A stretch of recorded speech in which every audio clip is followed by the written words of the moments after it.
માંગરોળ તાલુકાના દરિયાઈ કિનારાના વિસ્તારોમાં મરીન ટાસ્ક ફોર્સનું સઘન પેટ્રોલિંગ હાથ ધરવામાં આવ્યું છે.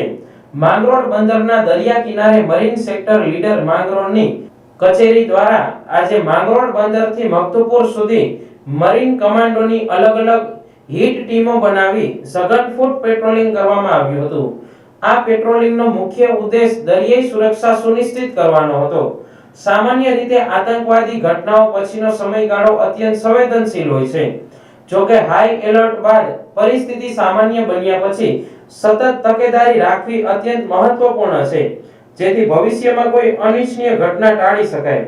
આ સઘન કોસ્ટલ પેટ્રોલિંગ એટીએસ અને કોસ્ટલ સિક્યુરિટીના અધિક પોલીસ મહાનિર્દેશક અમિત કુમાર વિશ્વકર્મા, દરિયાઈ સુરક્ષા અને મરીન ટાસ્ક ફોર્સના નાયબ પોલીસ મહાનિરીક્ષક એએસ મુનિયા તેમજ મરીન ટાસ્ક ફોર્સ હજીરાના પોલીસ અધિક્ષક SJ Parmar, marine sector leader માંગરોળના નાયબ પોલીસ અધિક્ષક એસઆર શર્માના માર્ગદર્શન હેઠળ કરાયું હતું. માંગરોળ સેક્ટરના પીએસઆઈ આરવી ખીમસોરિયા સહિતના મરીન કમાન્ડોએ સંયુક્ત કાર્યવાહી કરી હતી.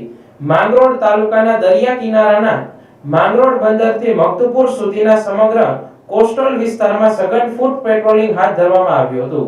આ દરમિયાન મરીન કમાન્ડોની અલગ-અલગ ટીમો દ્વારા શંકાસ્પદ વિસ્તાર તથા અવાવરૂ જગ્યાઓનું ઝીણવટભર્યું ચેકિંગ હાથ ધરવામાં આવ્યું હતું.